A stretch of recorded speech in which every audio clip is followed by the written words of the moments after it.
part of the Press Play Podcast Network.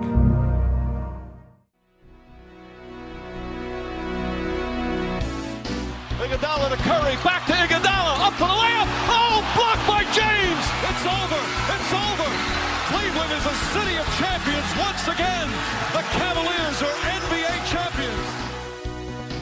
What is good, Breakers? That sound means it's time for Cavs in the Break NBA podcast for the Press Play Podcast Network. I'm your host, Chase Smith, and with me, he's the NBA writer for hoopswire.com. He's our Cavs insider, national NBA writer, Sam Amico. Sam, it's great to see you, man.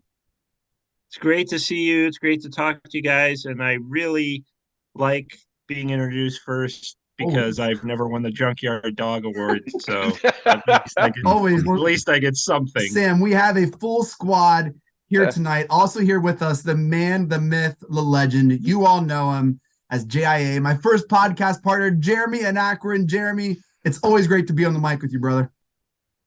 Jay, what's up, Chase? Let's not forget also the man who introduced you to the legend Sam Amico. Yes, that is also true. That is also true. Thank you for that. Thanks to a surprise 40th birthday party. Look what spawned from that, me going to a surprise 40th birthday party for a mutual friend of Sam's. All right, and now we have saved the very best for last. He is over sports at Fox 8. He's the host of Sabol Brothers on the Baseline podcast right here on the Press Play Podcast Network. I'm going to say my good dear friend, John Sabol. John, Thank you for joining us tonight. No one even knows the sacrifice you're making to be here tonight. So thank you so much, John. Hey, man, I appreciate the nice, kind intro. And you know what? It's amazing and fun to be with you four. We have not recorded a pod, all four of us, probably since our preseason pod. Our schedules have not matched up, but it's good to finally be back with the Fab Four together. There was like a week 4 or 5, maybe we had one or two where we're able to get together. But a full squad here for our Cavs on the Break trade deadline preview pod. This is it. This is the pod that we're going to cover all of the scenarios, what could, should, would, will not happen. We got you covered right here. There'll be names that come up. There'll be names that are traded, and we're here for it. I will say this will be our only pod before the trade deadline. We're going to come at you as we need with Emergency Reaction Podcast as the trade deadline approaches, if necessary. But right now, this is the only one we have scheduled until after the trade deadline. Hey, shouts to Zach for checking out this pod. One of our loyal listeners, Zach. Thank you so much, man. So, hey, let's talk about the Cavs at the trade deadline. I want to do this segment we did last year to kind of maybe offer some dreams of what we hope the Cavs could do. It's a segment I call I Dream of Beachy, named after my good friend Wade Beachy. He's a Cavs fan. So Sam, we'll start with you. Your dream scenario for Cavs here at the trade deadline, 2023. What is your dream scenario for the Cavs right here? I would think that, it's pretty obvious. You want a 3-and-D type of guy. And there aren't a ton of those available, but you could probably get some 3-point shooters. And I don't think that I don't want to see the Cavs shake things up to the point where they're all of a sudden rebuilding it, or not rebuilding, but kind of, adjusting. I talked to one general manager who said, I think that the Cavs are going to stand pat. Mm-hmm. Now, this is just something he said, and he said, and I say that because they made their huge trade at the start of the year. They went out, they got a 3-time All-Star at the start of the year. And then he said, but don't hold me to it because Kobe Altman is wild. And he meant that as a compliment. And he said, so he's a wizard. Every time I think that they're going to stand pat, he goes out and does something. So I think that they're really going to make a move for some additional perimeter shooting. It's an obvious need. Dream scenario, you'd have to concoct a lot of things, and I'm sure Jeremy and John have some good ones. I think if they let's just say they're going to make a low-level trade. Okay, they're not going to blow it up. They're not going to make a huge deal. I think, and I've written this before, you could do it for Chetty and Dylan Windler, Doug McDermott, who's not going to move the needle very much as far as the splash, but neither did Ricky Rubio. I think that they could go out and get that guy who's a veteran player, who's played in big games, could help you in the playoffs, and would be the 3-point shooter you need. That now, granted, that's all he does really is shoot threes. But I think with the way that this team's constructed, he or someone like him would be a nice piece. Dougie McBuckets. What do you guys think about that? Doug McDermott. Yeah, I mean, Sam, we've discussed this in previous pods. I think that would be a nice piece. San Antonio doesn't technically make a lot of deals at the deadline. They're not very active, but that could be a move that they would probably entertain to unload Doug McDermott, depending on who they would want in return. He's a guy that I think can hit your three. I mean, the defensive wise, you're going to probably drop back a little bit there with him, but at low cost. What are you giving up for him? Are you giving him up a Windler? The Spurs are looking for second round picks. Okay. For McDermott and Josh Richardson. I mean, they're not going to trade them together. Sure. But it seems like they're willing to trade both guys for little more than second round picks. So that bodes well for the Cavs because they're a second round pick heavy right now. And it's a low risk option if you just unload your second round picks for a guy like McDermott who can give you a more consistent shot on the three, but also, someone that's currently, I believe, and I'm looking it up as we talk here, under contract for not that much money. A couple episodes ago, Sam and I broke down some of the contracts of some of these guys, and things have changed in terms of Cavs interest levels. But I remember, and I got it up here, McDermott's owed next year $13.7 million, and then he's a free agent at the end of next year. So would be essentially a 1-year rental for a guy who, by the time his deal's up, will be 32 or 33. That would be a deal, I think, in a steal if the Cavs could get him for maybe 2 future second-round picks. Jeremy, does Doug get your McDermott moving, man? How you feeling about Doug McDermott? So Doug McDermott's fine. I mean, he's fine. He can shoot. We do definitely need shooting. I'm going to stick with the guy I've been talking about for months and months and months. That's Alec Burks. Yep. Alec Burks shooting 45% from three. Now, I guess the negative is he is in the last year of a deal. So I'm not sure Detroit, their thirst to move him because he's only making $10 million. He has a club option for next year, but he's having an excellent year. He's lengthy. He's got some length. He can play probably a little better defense than Dougie McDermott. He can do a few other things that McDermott can't do, like rebound. I just think he's such a good fit for what they need right now. What do they need? They need 3-point shooting, and they need someone who can defend the wing. And I just think that Alec Burks, 31 years old, not super old. I just think he's such a good fit. Now, I haven't heard anything about him in weeks. I think Sam had something a couple weeks ago about him. I haven't heard anyone talking about him. And I guess he's not really a name that would move the needle for too many teams. So maybe that's why you haven't heard much about him. But I just think he's such a good fit if the Cavs can find a way to work something out. He's shooting the ball. Sorry, John. He's shooting better from three this year than he ever has. So, yeah. 45% from three. Yeah. Sam, you took the words right out of my mouth. I was just going to say that he's having a career year in terms of shooting the three and really in his production as well. I mean, you got to wonder this too, Sam. Have you heard anything about Detroit looking to unload certain guys because they're maybe in tank mode to get maybe Victor Wembanyama? I know Bogdanovich was quoted that I read on Hoops Wire saying that he was told, or he thinks the Pistons value him as a core of their franchise. Yes. I'm not on that camp of getting him either because of his age and his money. But if they think he is a core of their franchise, would that be more willing for them to part with Alec Burks? Yeah, I would think so. I would think that they'd be willing. Look, this is the time of year when the Pistons, I think that they're open to moving Bogdanovich, but they're just never going to admit it. And I can tell you this, Kobe Altman's going to try to steal him. That's kind of, if somebody said, who is the Cavs target at the trade deadline, that would be the guy. That's who they think come in, move the needle. He will immediately start at your small forward spot. All of a sudden you're really challenging, even more so in the East, at least on paper.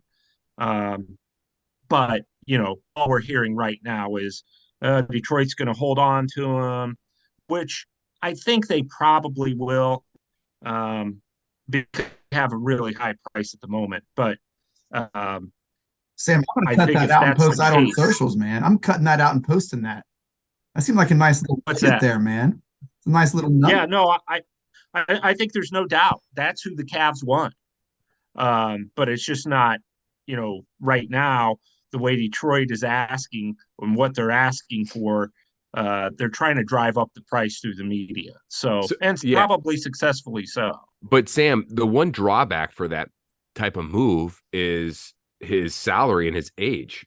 And we've talked about this before. I mean, he's going to be 34 next season. He's going to be 35, and he's not a free agent until he's 36. And at that point, he's making 20 and 19 million those final 2 years of the deal. That's something costly, but yeah. I mean, you have money to give the Pistons back that would be valuable to them, namely, Kevin Love. So, if they're as determined as they say that they want to, tank and get in the Wembanyama lottery, there's no better way to do it than trade for Kevin Love and, or whatever and get some picks out of it. But, I don't think it's impossible. And that's not to say the Pistons are like going to take Kevin Love for Bogdanovich. That'd be too obvious that they're tanking. But I'm just saying that it's we didn't think the Cavs were going to get Donovan Mitchell either, so I wouldn't be surprised if they are to pull off some sort of trade that nobody sees coming. Let me make a couple more points if I can on Alec Burks real quick. I've actually been debating this, what you guys are saying right now. Like, what is the upside for Detroit to trade Burks besides tanking? That's it. There's nothing else. They're not going to get a giant haul. They might get a second rounder. I know second rounders are more valuable now in the NBA than they used to be. And another point on Alex Burks is he actually had a career renaissance about 5 years ago. He's shot over 40% from three the last 5 years. Yes, this year is his best by a lot. He's shooting 45%. But the last 5 seasons, he's been 41.6, 42, 40.4, now 45. So he, for whatever reason, the latter part of his career, he's become a much better three-point shooter.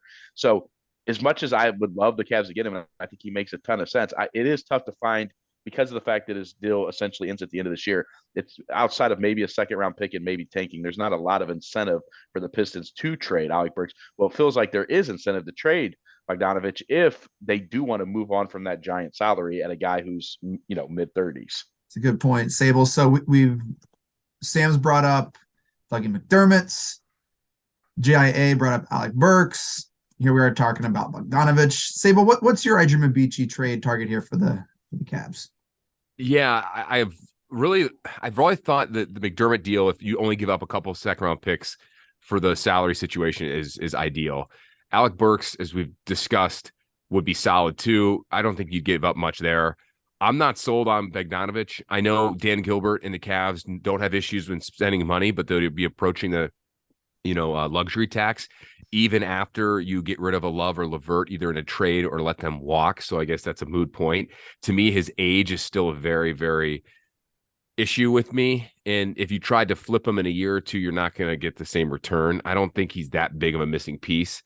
I still think what they'll probably do, and I agree with Sam, I think if they'd make a move, it could be something smaller. I think a guy like a Malik Beasley type could very well be a small piece that you wouldn't have to give up much. I mean, he's going to give you a little bit more defense than Doug McDermott, almost identical numbers. But beyond that, I mean, Sam, we talked a few weeks ago about Luke Kennard out in LA. I don't think that's a really good option. We mentioned Tim Hardaway's name's been mentioned out there. I think he's a poor man's LeVert, if I'm being honest. He doesn't move the needle. He's kind of the same player. I don't think that fits really well. There could be a surprise here or there, but I do think the three guys that they would target would be a McDermott, Burks, and I'm not really going to put and maybe Bogdanovich in there, but I think a low-level guy that keep your eye on too could be like a Malik Beasley. Why on earth is Josh Richardson not a desired commodity? Why? Could someone answer that? Because I hear all these names, and a player that I would want on my bench in the playoffs? Josh Richardson. Who, if we're in foul trouble, we put in Dermot's he's not going to play any legitimate, important playoff minutes. I wouldn't want to put him in there. Who I wouldn't mind putting in there? Josh Richardson. Bogdanovich, I think, can matter in the playoff. But do we need 3 point? I don't think we need perimeter D, I think our defense is pretty good. I think Okoro has proven to be an elite perimeter defender. Now the second unit does need help, but why are we so quick to pass on Josh Richardson over like McDermott over Richardson? I don't get that. Can someone help me? Because my dream is Josh Richardson. Well, Josh Richardson. No, go ahead, Sam. Go ahead. No, go I ahead. was just going to say, I mean, he's not a bad option. You wouldn't have to give up much to get him. And he's shooting 36% on threes, which isn't terrible. He's not getting a whole lot of opportunity there in San Antonio, though he's about playing like 24 minutes a game. So about half the game, which is what the Cavs would want. I don't have a big problem with Josh Richardson other than and the one thing I do like about him, Chase, is he's a pretty decent underrated facilitator. When he has the ball, he keeps it moving. But again, there's to me, what has he done lately? He hasn't had much of an opportunity, but I wouldn't have a problem with him. No, and he might only cost you 2 second-round picks, right? He's going to go to a contender and really contribute, and we're going to say, man, he could have been a Cleveland Cavalier if we just would have pulled the Lakers. Yeah, the Lakers had been trying to get him for a little bit too. So yeah, there's something to that. We're going to hear again from Josh Richardson. I guarantee it. So that's my dream. Just not Josh Hart. Didn't you say Josh Hart or something in our text? Actually, Sam, I was just going to ask you about that. There had been some rumblings and rumors about Josh Hart, which I laughed at when I saw that. No, Cavs don't want him. They don't want him, and I don't think Cavs fans will want him either. If you think Karis LeVert can be maddening, then watch Josh Hart. He's 10 times more inconsistent than Karis LeVert. 10 times. I'm going to go out on a limb and say either one of four of us can probably contribute more to the Cavs than Josh Hart. Josh Hart, I mean, he's fine for what he is, but you just better be ready to. I mean, if I see fans complaining about Chetty and Karis LeVert, and then they turn around and say they want Josh Hart, and I'm like, he's the same guy, probably only worse. Yeah, he's definitely worse. Here's a guy that I actually talk about, Chase, my dream guy for this team, who would fit perfectly, I think, which I think is now unrealistic because this team that he's on is having a surprise year, is Harrison Barnes. I know the Cavs liked him. I brought him up earlier, too. I like Harrison Barnes. I know the Cavs liked him earlier in the year when they didn't think the Kings would not be sustainable. And then look what they're at right now here at end of January, early February, currently. I think the Kings are buyers, man. I think they're buyers. They're buyers, so there's no reason to give him up. But that was a guy that they were looking at. I love Harrison. I love his game. He's scrappy. He gets the big rebounds. He can hit the corner three. You're right. He's just what the Cavs need. He'd fit perfectly. He can defend. He's rangy, lengthy. He's just not gonna. He's not. I don't foresee them, making a move in that manner. They got and his money matches Sacktown. And his money matches LeVert's too, which would be an even trade. But now the Kings are good, so they're not going to make that move. No, I think Mike isn't Brown Careless coach of the year? Yeah, isn't Careless LeVert the perfect nickname for him? Because Careless is kind of how it feels when he's dribbling the ball sometimes. Careless LeVert. I love it. All right, so a couple more things in this I Dream of Beachy section. What do you think the Cavs will actually do? That was our kind of dream. What could happen? What do you think the Cavs will actually do? Are they going to stay put?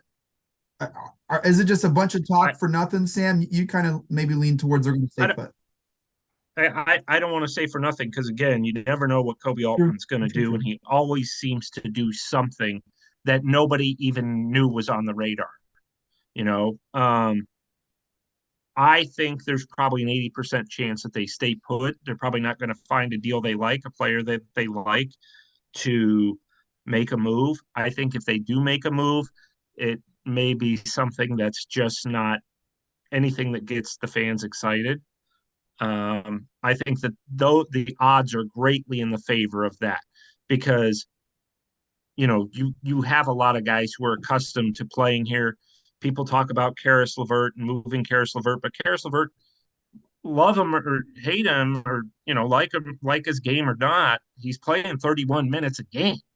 So if you get rid of him, you better find somebody who's, filling that role and those minutes. So, and I think if they do trade Karis LeVert, they're just going to end up getting somebody else who's very hot and cold. And why did you make the trade then? So I would say when they're looking at all their options, they may just be saying, let's see how good we can get within right now. And guess what? The off season's almost, it's going to be around the corner here soon. Yeah. And we'll do some more stuff then. But I just think right now it might be tough. I could see them with the way things are going. However, talk to the Hornets and use Kevin Love's contract and say, you guys are obviously looking to move people, which the Hornets are having like a massive fire sale. So you have Kevin Love's contract. That's all they want. They want these big expiring contracts. So 3 pick. So I think if there's a deal to come out of nowhere or a big deal that kind of moves the needle, it might come whether it's, Kelly Oubre or Gordon Hayward, or I don't think they'd have an interest in Rozier, as good of a player as he is. But I think that's something to keep an eye out for is them moving Kevin Love's deal for a team that's just unloading like Charlotte. I don't feel like Kobe would risk any culture in the locker room or team chemistry for reach of any player of any type. I feel like he knows the team's pretty tight and they're gelling. I think he sees the value in that. Is that pretty accurate, Sam? Without question. Yeah, I mean, he's not going to trade probably for a knucklehead, but I think that. Well, he's not trading for John Sabol, that's for sure. That's the case. No, Sable's out. Yeah, no knucklehead policy. But no, I think that that obviously with the culture being strong, that's not something you want to mess with. But if you think you could go out and get a guy who's not going to impact that and still move the needle, then yeah, you're going to do it. So, Sam, let me ask you this. A lot of chatter about expiring contracts right now. Kevin Love has absolutely no trade value except for his contract. Agreed? Absolutely, yes. Okay. It's been all quiet right now with him, correct? Yeah. Okay, we have 10 days away, next Thursday, right? A lot can change. DNP tonight against the Heat, by the way. Right. Yeah. And he was questionable entering the game tonight anyways. So next Thursday is a deadline. You and I have discussed, Sam, in the past about how the Cavs wouldn't mind just keeping him too. But if you're just going to just trade him just for an expiring deal and not get anything in return, what's the point of even trading him? Because he's going to walk. Yeah, right. I mean, that's what they're looking at. Can you trade him for one of these pieces on Charlotte that's available? Yeah. Whether it's Hayward or but I mean, those are deals that you would really have to look at too. You don't want to take on a huge contract just to move Kevin Love. But I think that he is slowly becoming their biggest trade chip. That doesn't mean he's going to be traded, but I think he's slowly becoming that because he's probably, guys, be honest, has 3 months left in Cleveland anyway. After the trade deadline and the end of the season, I'm going to say it's safe to assume that he's not going to be back next season. So that said, if you can move him now and, get a piece that really moves the needle to one of these teams that wants his contract and has it come off the books at the end of the year, that's a pretty valuable trade chip because there aren't as many sellers this year. We thought the Pacers were going to be sellers. They're not. We thought maybe the Oklahoma City Thunder would be sellers at this time of year. They're not. So there aren't as many. But the Hornets definitely are, and the Toronto Raptors potentially are, and the Chicago Bulls potentially are too. So that, I mean, going back to that question, John, yeah, they would absolutely move Kevin Love, and I think that this might be the opportune time to do it. Who would have thought a little fractured thumb that it would affect Kevin Love's shooting as bad as it has could affect his and impact his future? Because there was some talk that they could bring him back at the end of the year on a vet minimum. And who knows? That could still happen real. even if they deal him. Yeah, that could still happen, but I think that's a long shot. Right.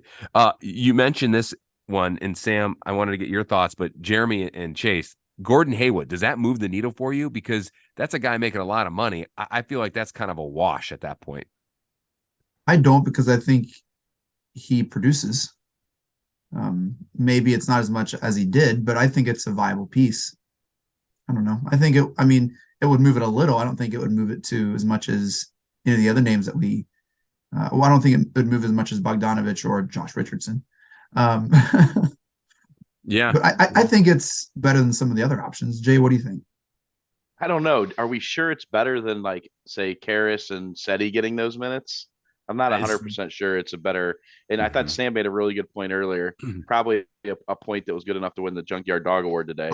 That if you do get rid, if you do get rid of Karis LeVert, you have to have somebody to fill those minutes. As annoying as he can be at times, he still plays a big role on this team, as a secondary scorer, secondary ball handler. So if you do move him, you better have a plan for his minutes. That's a great point.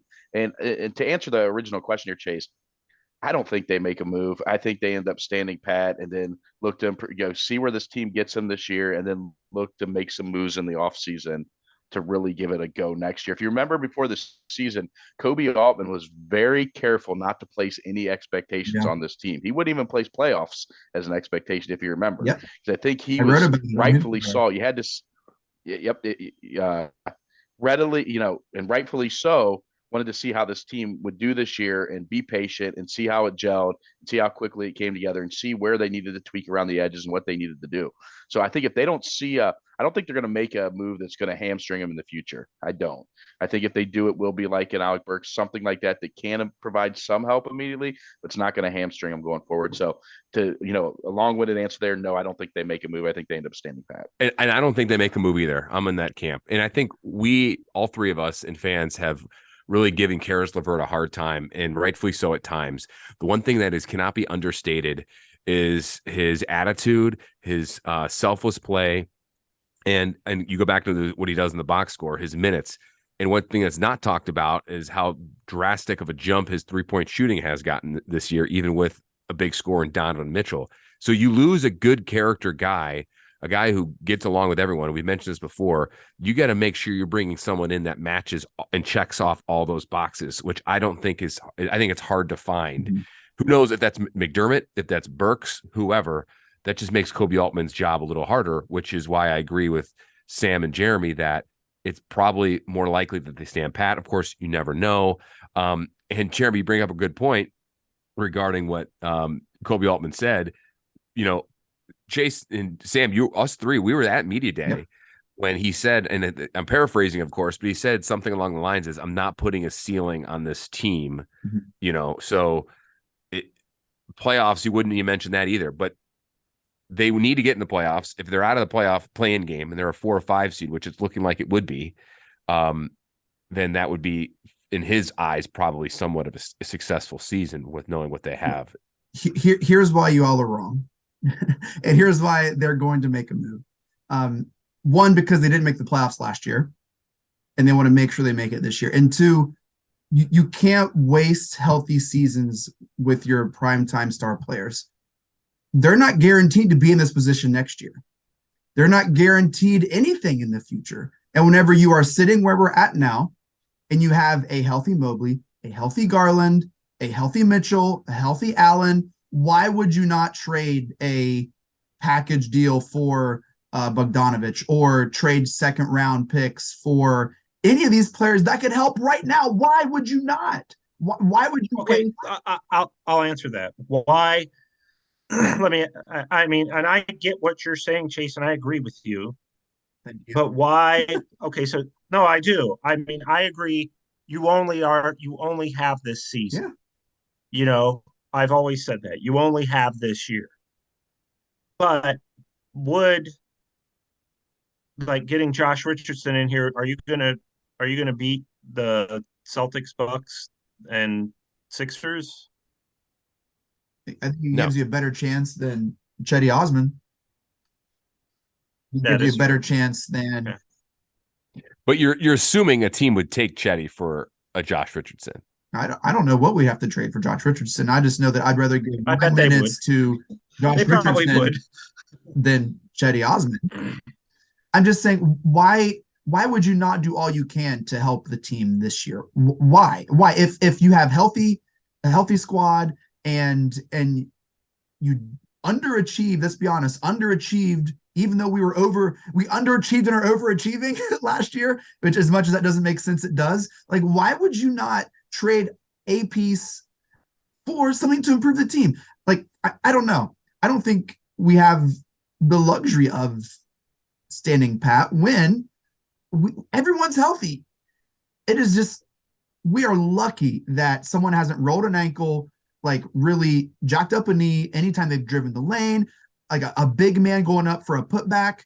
Like, I'm thankful every game we don't have a major injury. And why would we not? And so I think Kobe is just going to get a little bit, he's just, I think something's going to happen. I don't know if he's Chase. I think there's nuance to it, though. Like sure. we're saying, you can't just, because he doesn't want to get rid of that flexibility they have over the next couple of years. He's not going to just take someone and say, "All right, F it, let's go." I don't know if flexibility is the word for what we have in the next couple of years, Jay. We don't have a first round pick for the next like 2 or 3 years. Right, but you still are going to have big contracts coming off the books that are going to give you chances to do some things that maybe you weren't be able to do if you took on another $20 million contract that's going to be on the books for 2 more years. So I just think they're not going to just say, "All right, let's go all in right now." When, like Sam said, is getting a marginal player who helps a little bit around the edges going to get you by Boston and Milwaukee? I don't think so. So I think they know that. So I think that's why I think they end up riding out what they have, seeing how they compete, hoping the guys play really hard, go to that next step to get a first round playoff, and then reevaluate as the season ends. That's my opinion. So to Chase, to your point, I get what you're saying, but I also think you have to have a calculated decision of what your outlook is.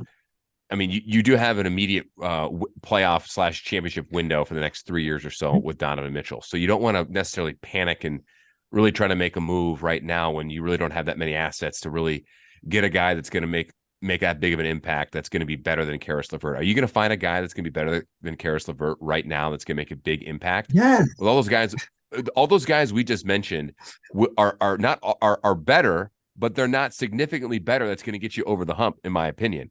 With that being said, I've never seen Karis LeVert make a corner 3 this season. He hit one tonight. Yeah, he did. I didn't see it. Bounced around the rim. I've never seen one. I didn't say he hasn't. I said I've never seen one. I turned the TV on and Deep Lane hit a corner 3. Set on the rim and dropped in. I don't know. Why even try I don't know. I think there's going to be a move, and I think it's probably going to be someone we're going to scratch our heads with. Or someone we're going to be excited about. I don't know, but I'm glad we're here talking about it. There's no one else. I think it seems to be easier said than done, but I also think it's a little tougher when you think about the assets that they have that they can part with.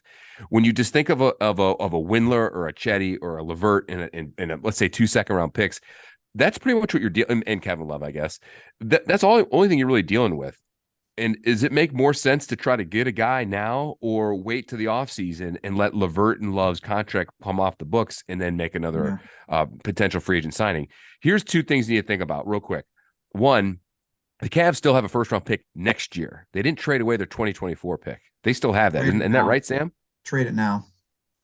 Isn't that right? They have to keep. You can't trade at least draft a player.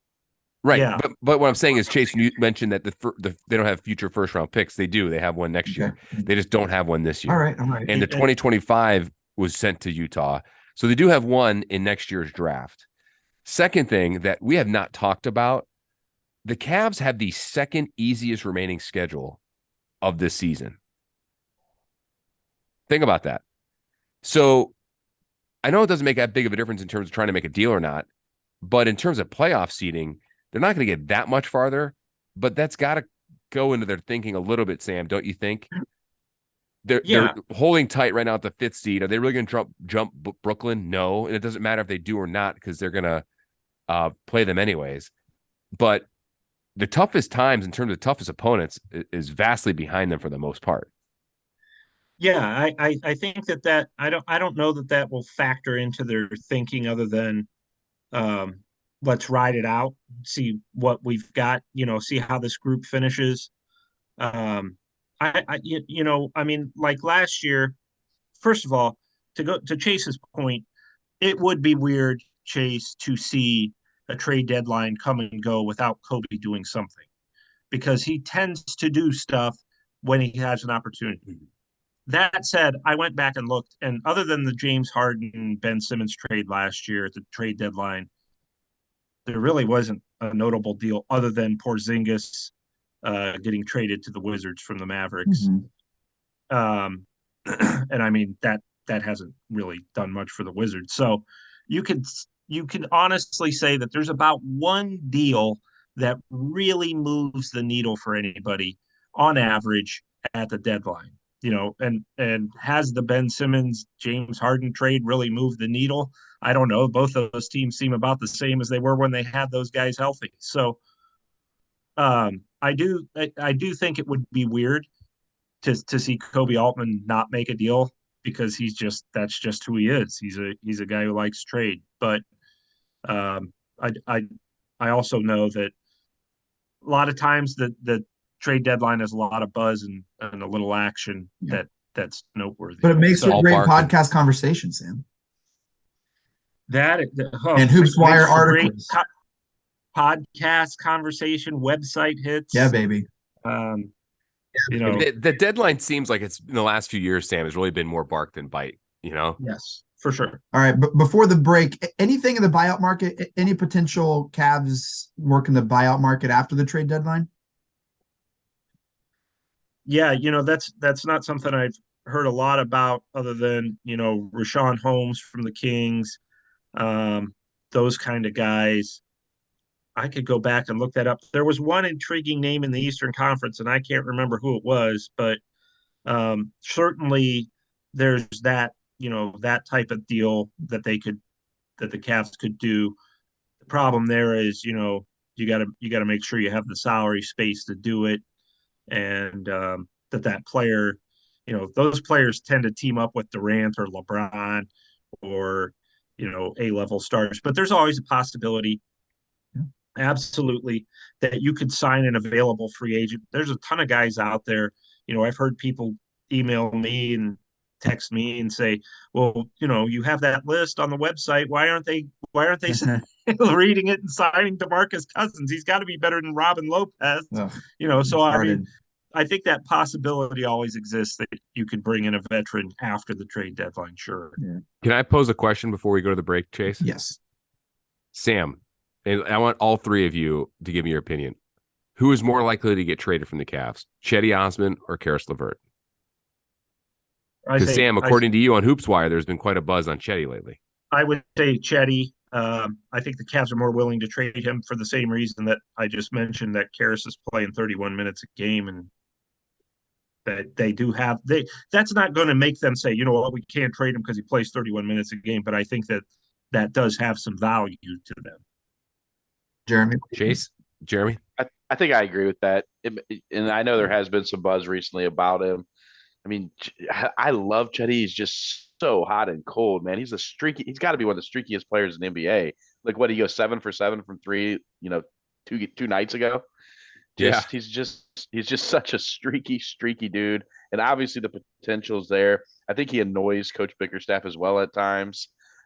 So yeah, I'm going to say with the fact that Karis does play a huge role on this team currently that would be tough to fill, I'd say Cedi is although I don't think either of them is getting traded, I think he's the more likely to be traded. Yeah, I think Karis is probably more valued across the league, and so I think he has like better chance of actually playing and actually mattering for a team, providing solid minutes. I don't think Cedi has any value outside of Cleveland, to be honest. And I've been hard on Cedi in this podcast, but I think Karis probably has a higher value. And if we're looking to get a Bogdanovich or anything like that, he would probably be included in that trade. Yeah, if you're making a splash, you're moving Levert, and Levert definitely would bring back, without question, more. Yeah, yeah. Well, hey, we're going to take a quick break, hear from our great friends at DraftKings, and then we're going to have a lot of fun this day in Cavs history and talk about this game that we just lost tonight against the Heat. The great vibe, great atmosphere. The Cavs bench was standing up most of the game. It was a great game. We ended up losing. We'll talk about it after the break right here. Cavs on the Break, NBA podcast.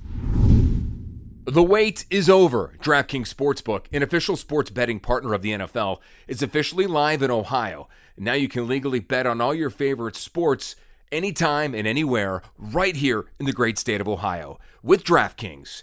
And for a limited time, new customers who sign up with the promo code P3Cavs will receive $200 in bonus bets instantly. DraftKings says the best features including same-game parlays, player props, and more with fast and easy payouts right at your fingertips. Download the DraftKings Sports app now. New customers can use promo code P3Cavs to get $200 in bonus bets instantly when you place a $5 bet on anything. Only at DraftKings Sportsbook. Remember, use the promo code P3Cavs. Gambling problem? Call 1-800-GAMBLER. You must be 21 years or older, physically present in the state of Ohio. Valid one offer per first-time depositors who have not already redeemed $200 in free bets via pre-launch offer. Minimum $5 deposit and wager, $200 issued as bonus bets. Eligibility restrictions apply. See DraftKings.com/OH for terms. All right, we are back. Cavs on the Break, NBA podcast. We got a full squad here for you.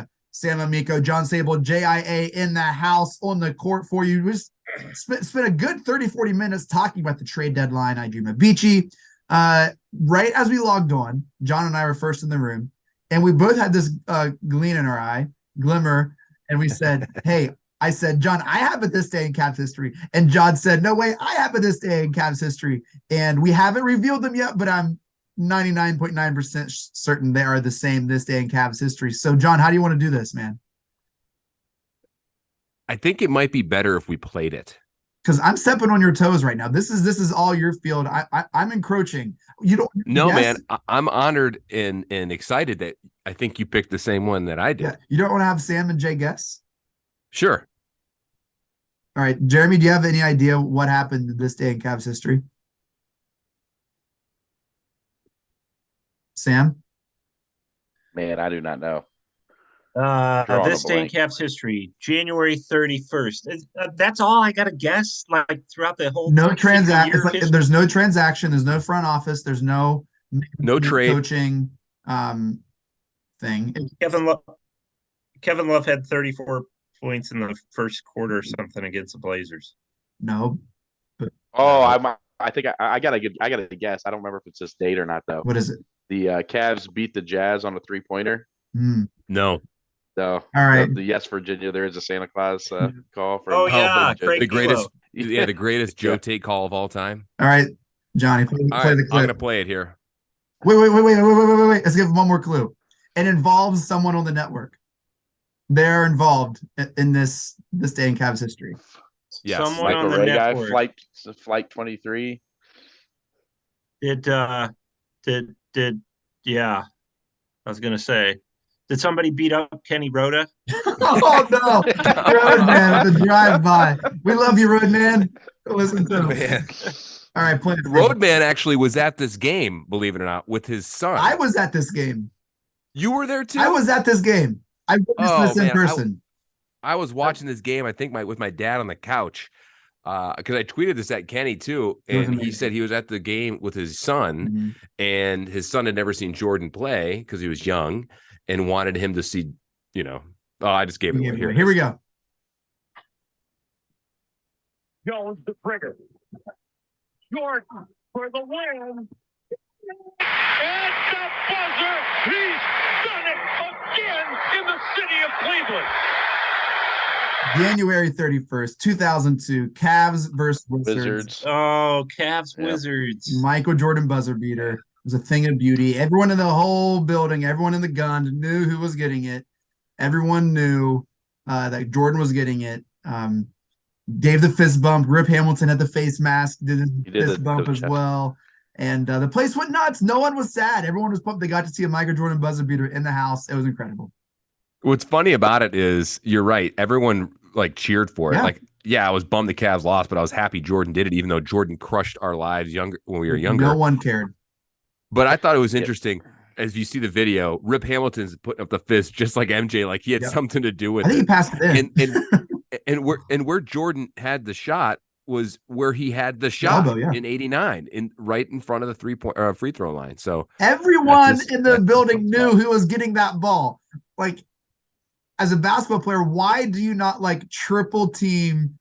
Like, how could you let that happen? I don't know. No one cared. It was awesome. This day in Cavs history. It was incredible. What's funny though is for years Jordan said Cleveland was the only city he got booed in for years. So it is kind of funny that they cheered him. He actually made a point to say that. I heard in multiple interviews. Dude, I'm sure Cleveland is the only city that he got booed in at the end of his career. Dude, I'm sure when he was in Chicago, that was the case. I mean, at this point, he had retired, second time come back, and was already aged. Yeah. He played. I have the box score. He's incredible. I think he played. Hold on. Yeah, Jordan played 40 minutes that game. He played all 82 games that season too. That second season, he had 26 points that game. Yeah. How old was he that year? 39, I think. 39 or 40, somewhere in there. Incredible. How old is LeBron right now? 37, 38, I think. No, he just turned 38. Yeah, no, he's just turned 30. No, he just turned 38 because he's the same age as my brother. I'll be 42.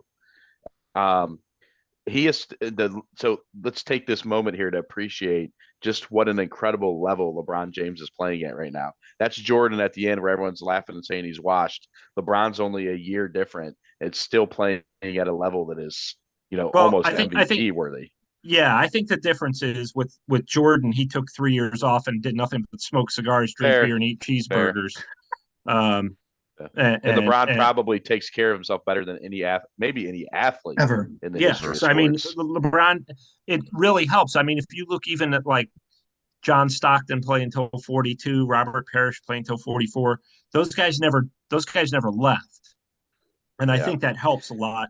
And I think it really hurt Jordan to leave for 3 years, especially when it was very clear he was not, he was leading the party lifestyle for about 2.5 of those. Well, think about it this way too. He had a cup of coffee with baseball, right? And when he came back, you saw The Last Dance, how he had to change his regimen, his body, to get out of baseball in the NBA shape. And that was kind of like when the weightlifting in the NBA started to come on, get bigger and, really become popular because, guys back in the day, if you talk to like Mark Price and Brad Daugherty and those guys, there was no weightlifting or off season training in the NBA, even in the late 80s and 90s, for the most part. That changed in the late 90s.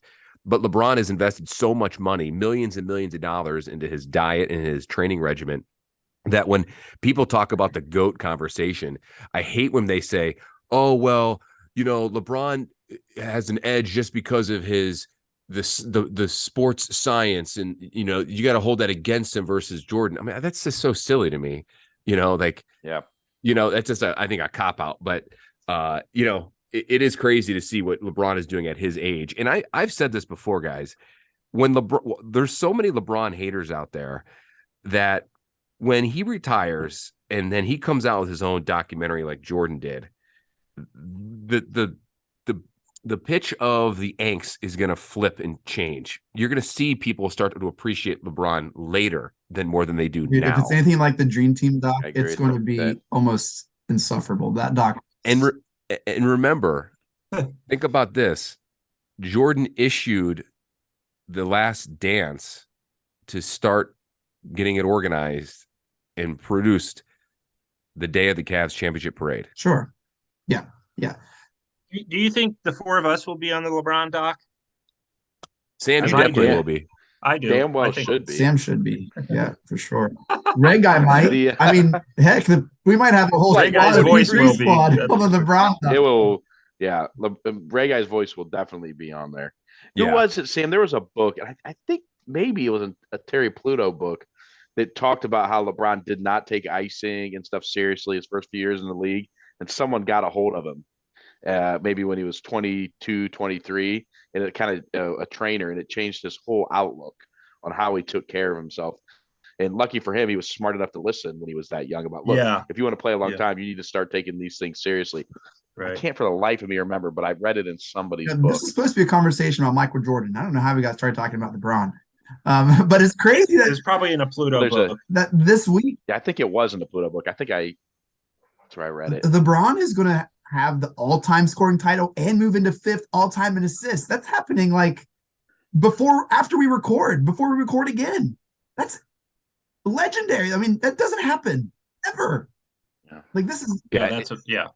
It's absolutely insane, guys. It's absolutely he moved ahead didn't he move into 4th place in assists tonight? Is that tonight? I haven't. Yeah, I think he did tonight. Gone back and checked. They played the Knicks tonight. He did. Yeah. He moved into 4th place. He passed Steve Nash. Incredible stuff that we are witnessing. We're all witnesses, right? Well, I mean, Chase, I just think people always complain that, the Lakers are on TV all the time. The Lakers are always on. I'm like, no, the Lakers aren't. LeBron is. Yeah. And there's a difference. Mm-hmm. And I know that I love to watch those games. Yeah. I'm like, if LeBron were playing for the Orlando Magic could be on TV all the time. Thanks. So, I mean, he's just that big of a draw. Look, I wonder what the NBA is going to do when he does retire. It's like, who's going to be the big draw? Sam, Victor Wembanyama.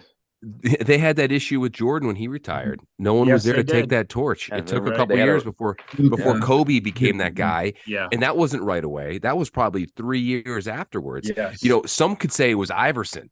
There was a massive dip in the NBA TV ratings after Jordan retired in 98. Well, it's supposed to be Grant Hill. 99. It's supposed to be Grant Hill. It was supposed to be. Injuries derailed Grant Hill. Yeah. That 99, 2000, 2001, even though those were years, let's see, the Lakers and did the Spurs win it there in 99? Yep. Yeah. Some weird, odd NBA basketball time where the popularity of the sport dropped because there was not a face of the league. Yeah. I think Luka, maybe, if he doesn't eat himself out of the league. I mean, remember, Luka's only 21 years old. Feels like he's older, but so I think Luka's already won the younger crowd anyway. Right. Hey, could you imagine? Keep his weight under control. I could see him getting in, some knee. He's heavy for how he plays. Luka in Cleveland would be unbelievable. Because he's got the backing. Every time Luka comes to town, I've been at a few of these games. There's like 150 to 200 people with the flag and the whole thing. Yeah. And Luka goes up into the crowd to talk to him afterwards and stuff. It's really a cool scene. There's a big Slovenian population in Cleveland, man. Yeah. All right. So that was this day in Cavs history. That turned into a LeBron James love fest. Hey, we're gonna take another break. What? I know, crazy. Whenever we're done with that break, we'll talk about the Heat Week 16 slate for the Cavs, and then we'll wrap things up. Mega Pod here, Cavs on the Break NBA podcast. What's up, everyone? I'm Holly Wetzel, and I'm Tyrus Powell, and we are your hosts of the Orange is Oranger, a Cleveland Browns podcast on the Press Play Podcast Network. We give you all the dog pound coverage that you'll need to get you through the regular season, hopeful postseason, and I'd say off-season, Tyvis, but is there really ever an off-season for this team? Thankfully for our podcast, Holly, there really never is when it comes to the Cleveland Browns. Don't miss our breakdown of each week's matchup, game recaps, and any and all news out of Berea to feed your Browns appetite. As we know, Holly, dogs gotta eat. Yes, they do. So hit that subscribe button and never miss an episode of the Orange is Oranger, Cleveland Browns podcast on the Press Play Podcast Network. Looking for new insights on the Cleveland sports scene with a unique side of Cleveland sports history? Then you found the perfect podcast. I'm John Sabol. And I'm Scott Sabol, and we're hosts of the Sabol Brothers on the Baseline podcast, a podcast about Cleveland sports, but not your typical podcast about the land's sports teams. Join us as we embark on a journey of sharing a unique and historical side of Cleveland sports history with the help of some former Cleveland sports stars and other historical figures. All right here on the Sabol Brothers on the Baseline podcast, part of the Press Play Podcast Network.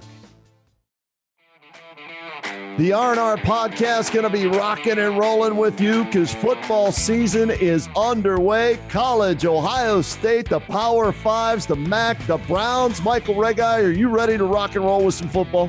Kenny, I've been ready. This is our time of year. This is what R&R is all about. We're going to be with you every week. Kenny just said it, Browns, NFL, Ohio State centric. So you got to stay with us all fall and winter long here on R&R. That's right. The Reg Eye and Rhoda podcast coming to you here on the Press Play Podcast Network. Subscribe now and don't miss a show.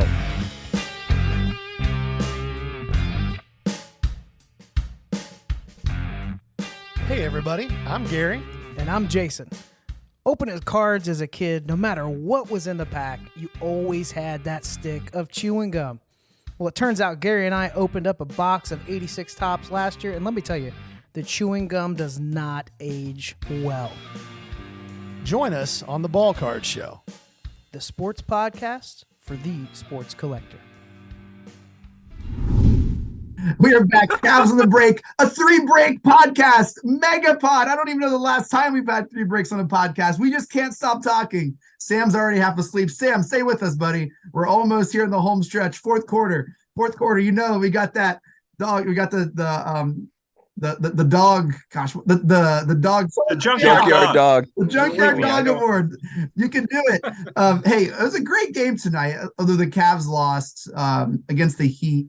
They drop one in Cleveland to a playoff caliber team. Sam, walk us through the game, man. What did you see? Any major concerns, or is that just a loss you have in the regular season you learned from and hope to learn from for the playoffs? Yeah, that's kind of it's not a huge deal. The Heat are a veteran team. They're so well coached. They've been around. That group has been together a little bit now. I just think, first of all, the Cavs eventually have to start making some free throws and doing a better job at the line. They just have not been consistently good there, and it's cost them. Probably cost them against the Heat. There's also, they went on long scoring droughts because they didn't take care of the ball. And Miami will do that to you. Miami likes to grind it out and play that gritty game, and the Cavs, just weren't able to overcome it. That said, they were right there. They had their shot. Mitchell had a shot. I thought it was going in. It was right on line, just a little bit short. He was off balance at the end. Dean Wade was wide open for like the entire possession. Who was? Dean Wade. If you look at the replay, like his defender. That's okay. Leave him open. Yeah. 2 guys can shoot that shot on this team. Right. Yeah. So they just didn't play great, but at the end, and that's okay. Miami's a very good team that's gotten it together lately, and you just learn from it and move on, really. Sabol, what are your thoughts on the game? Sam pretty much nailed it. The Cavs did not shoot the ball well. I mean, you talk about the free throws. They were ice cold from beyond the arc, 11 for 40. I mean, just couldn't really buy a bucket. Just overall poor shooting display versus what we saw 2 nights ago when Shetty went off in his career night. Granted, he is very streaky, like Jeremy mentioned before. But I mean, listen, the other thing too is the Cavs had this way too many costly turnovers in spots where they are very uncharacteristic in that aspect of things. I mean, those guys usually take care of the ball better. I thought the minute usage of some of those guys tonight was odd. Chetty only got 7 minutes. I'm not saying that's a deal breaker. I just thought that was interesting. And to Sam's point earlier, Karis LeVert's getting a lot more minutes. He had 29 tonight. Just overall, I mean, you just didn't get any big scoring out of anybody. Evan Mobley led the way with 19 points, and Okoro again in the starting lineup, still not producing at the clip that we want. Miami, this was, Jared Allen and Karis LeVert said at shoot around this morning that they were eyeing this game. This team was really looking forward to this Miami Heat game, mainly because this was this game that you could look at as a playoff team and as a playoff opponent. This was like a playoff preview in a way. And, they know how well coached they are, and they've got the studs. Bam Adebayo and Jimmy Butler are finally kind of getting back into their own. So the Cavs just didn't have it. I mean, what do you chalk it up to? Just poor shooting and a bad home loss? Sure, go for it. But they need to learn from it, because if they don't, they could, find themselves with 29 games left, hopefully they don't continue to drop some of these close games, because I'm not saying time's running out, but you also don't want to get in a spot where you're dropping so far down into the standings. You're only 3.5 games up in the Knicks at 7 seed, where all of a sudden you're talking playoff or play-in tournament games. A lot of ball left, and with an easy schedule remaining the rest of the year, bodes well for them. But you need to see them play a little bit better against these perennial playoff teams. Jeremy, you concerned with the loss? A little bit. I thought JB made a good point in the post-game press conference when he said, I don't know if you noticed, but the Heat's zone gave the Cavs some issues. Yeah. And he said the Cavs did not attack that zone at all. I think in the fourth quarter at one point, the Cavs were 5 of 11 from the free throw line. They didn't go to the hoop enough. They settled for bad threes too much, especially when they were cold. At one point, Darius was 1 for 6 for 3, and Donovan was 1 for 7 from 3. They should have been more aggressive against that zone. JB said they play that zone so well that you're actually seeing ghosts, that you think there's nothing open when there is, and you have to be aggressive and attack it. When the Cavs play Miami, you can always bet the over on Bam on points and rebounds, because he gives us problems. Athletic, big men, big-bodied big men give the Cavs problems. It's just what it is. So I'm a little concerned about. I don't like the matchup with them at all, because, like they said, they similar style to us on offense. They might be a little better at it. They grind you to dust, as Sam said. Just I am a little concerned. I don't think it's just a loss. I think the Heat do a similar thing that we do, but do it maybe a little better. I think the Cavs really wanted this game, like you said, and I think I do. The vibe in the arena seemed real. The Cavs and the bench was engaged, and I think it was a blow to kind of drop this one. I really do. And looking ahead to the slate this week, national TV against the Grizz Thursday, Groundhog Day, TNT. Woo, at the Rock, 7:30. That's big. That's a big game. And then we traveled to Gainbridge Fieldhouse in Indiana for the Pacers on Sunday. But that February 2nd game against the Grizz, that's big time, prime time, prime time, big time. You're going to get another good test right there, and then you've got a couple. I don't want to say cupcakes right there with Indiana. Always plays them tough, but Washington in Detroit right before the deadline. Indiana's 1-9 in their last 10.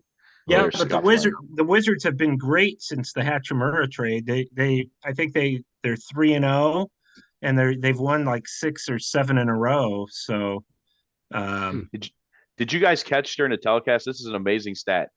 The Miami Heat on their roster right now have 10 undrafted players. I did catch that. That's incredible. 10. Yeah. 10 undrafted players. So it shows there's more than one way to build a roster, I guess. Yeah, shows there's hope for us. It shows how great of a coach Spoelstra is, and how their scouting department too is insane. And let me say this: there's no question that Spoelstra is 100% in control of that team. Did you see early in the game? Not early in the game, might have been early in the third quarter. We got a breakaway layup easy, and how mad all the players were that no one got back to stop that layup, and they immediately called a timeout. And Spoelstra got into Bam because he didn't drop back quick enough. He is the unquestioned leader of that team. That team buys into his system. It's different, right? In today's NBA, you got a guy that's a taskmaster like Spoelstra, and the players seem to respect him and like him. It's a very old school approach, Jeremy. And where do you think he gets that from? Riley. Pat Riles. Riley. Yeah. Yep. Cool. Well, guys, this has been an old school podcast. We've turned the clock back. We ground it out. We did. What a time. A 3-break episode. That does it for this episode of Cavs on the Break NBA podcast. Thank you all so much for downloading and listening. Shouts to the Presley podcast and for making this possible. Make sure to follow us on Twitter at Cavs on the Break. We always follow back. And hey, shouts to DrafKings Sportsbook. You guys have been with us all winter, winter, only with us for a couple more weeks. So make sure to join our P3 Bets group. We have a ton of fun. And kind of see what's going on there, and you can kind of manage and see who wins the most bets during the week. It's a lot of fun. Make sure to check that out. DrafKings Sportsbook is finally here in Ohio. You can follow Sam on Twitter at Amico Hoops. Catch all of his works and writings at hoopswire.com. Follow Jeremy on Twitter at Jeremy in Akron. Follow John on Twitter at John_Sabol. Sam? John. Jeremy. Yes. Yes, sir. I think we all know who was awarded the Junkyard Dog Award tonight. Today is the Ladies day. and gentlemen, I think it was Chase. Sam It's Amico. I can't. Let's I go. can't win the Let's go. Junkyard Dog Award. You know why? Because I campaigned for it. Had it just been, There will be given no to me, investigation into your campaigning with us. Unlike the Academy Awards, you are awarded as fair and square. Sam, congratulations with your insight and your tireless trade deadline work leading up to the deadline. This is one of your busiest times of the year, Sam, right? Yeah, by probably Tuesday, Wednesday, and Thursday of next week, you will not want to sit close to me because I probably don't have great hygiene those days. But yeah, it's the busiest time. It's the most 12-hour days here and there. But it's the time I love most, so it works out. All right. Well, I love this time the most. It's so great to talk with you all. John, Jeremy, any final thoughts? Yeah. One last. Go ahead, Jeremy. Go ahead, John. Nope. Go ahead, John. Go ahead, John. I was just going to say the Cavs are just one game behind of last year's record through 53 games. Chew on that before you don't make a move at the go deadline or go to work. Yeah. Jay? Yeah. No, I was just going to say, ironically, I was going to say the opposite. I'm like, man, let's just hope that the Cavs come out and string together a couple wins against these teams they're supposed to beat so we don't see a repeat of what happened last year. I don't think we will, though. I think we will, we'll take care of business against these bad teams, and I think we'll end up in that 5. All right. Well, Mike Breen, take us out. Congratulations, Cleveland. Your decades-long wait is finally over. The Cavaliers are NBA champions.